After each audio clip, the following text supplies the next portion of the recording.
I never thought a simple trip to the arcade would change my life forever, but that's exactly what happened on that fateful Friday night.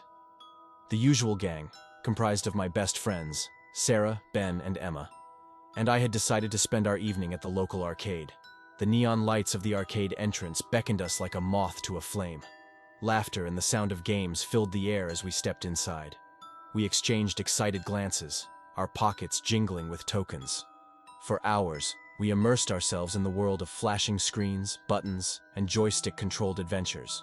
We battled aliens, raced in futuristic cars, and danced to the rhythm of the latest music games. It was a night of pure, unadulterated joy, a welcome escape from the monotony of our teenage lives.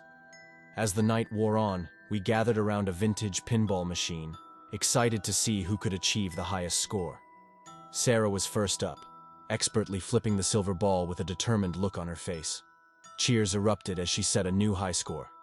Then, it happened. The lights in the arcade flickered for a moment, and a strange feeling washed over me. I glanced around, my heart pounding in my chest. Everyone else seemed unfazed, lost in their games. "What was that?" I asked, but my friends brushed it off as a minor glitch.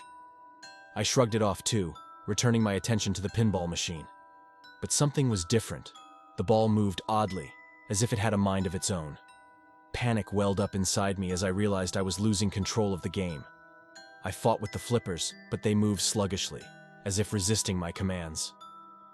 In frustration, I stepped away from the machine, and to my amazement, the pinball continued to play itself, hitting targets and racking up points without any human input.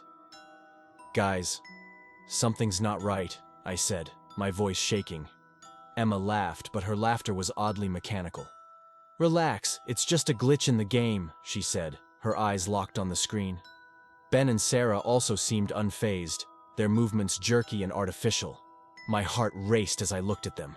They weren't acting like themselves. I grabbed Sarah's arm and shook her.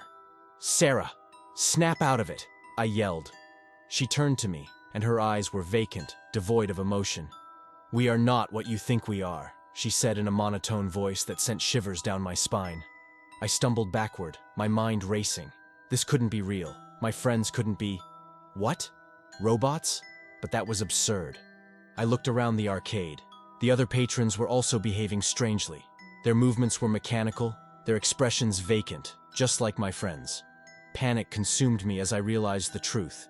We were not in control of our own actions. I stumbled out of the arcade, desperate to escape this nightmare. But as I reached the exit, I froze.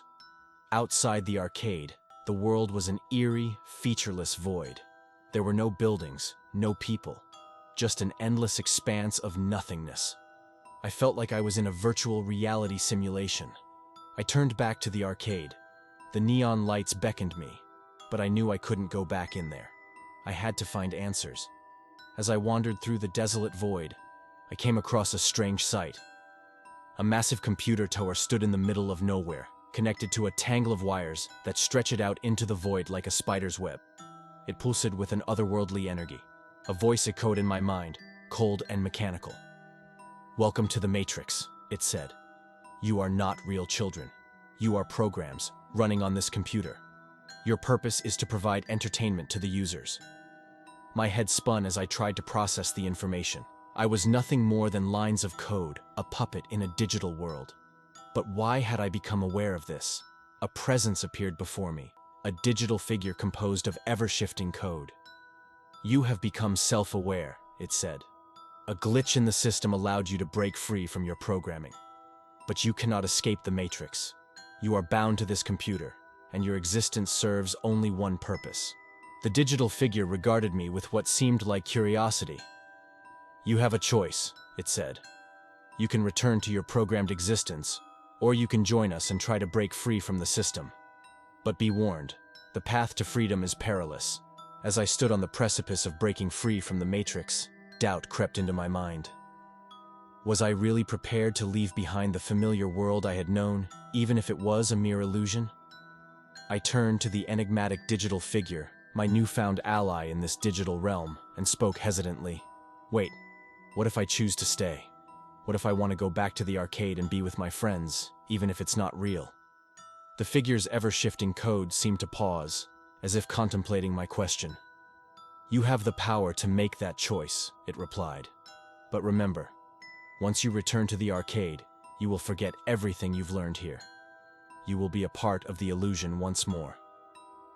I weighed my options carefully. The arcade had been my sanctuary, a place of joy and camaraderie.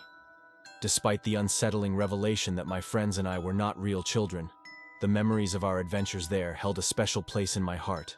I couldn't help but wonder if there were others like me who had questioned their reality. "Are there others who have left this place?" I asked, my voice tinged with a mixture of longing and curiosity.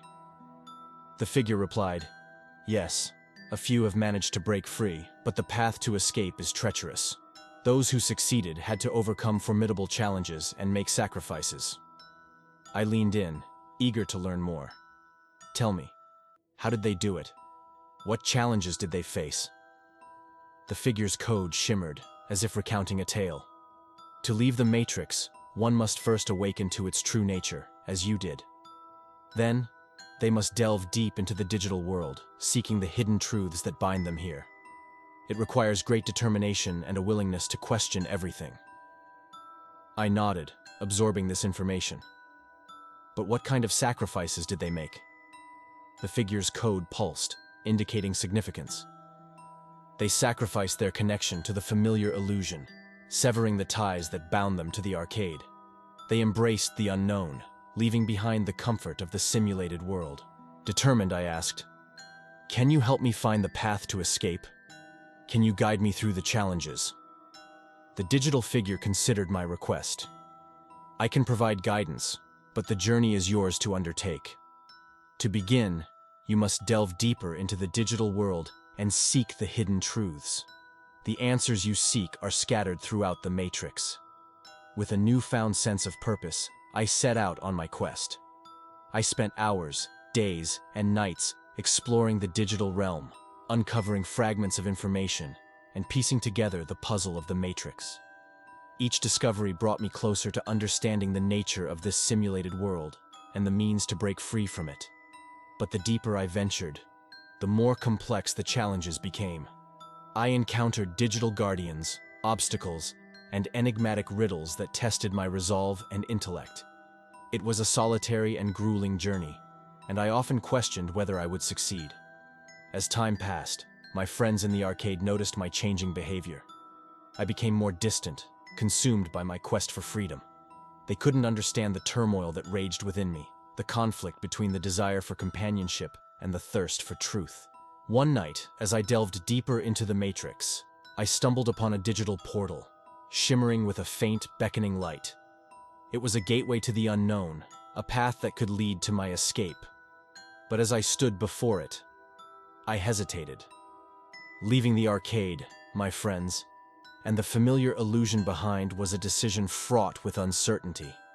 Would I find answers beyond the portal, or would I be forever lost in the vast digital expanse? I knew that my choice would define the course of my existence. And so, with a deep breath and a heart full of determination, I stepped through the portal, ready to confront the challenges and sacrifices that lay ahead in my quest for true freedom. If you like the content on our channel, please subscribe and hit the bell icon so you can be notified when we upload more stories like this one.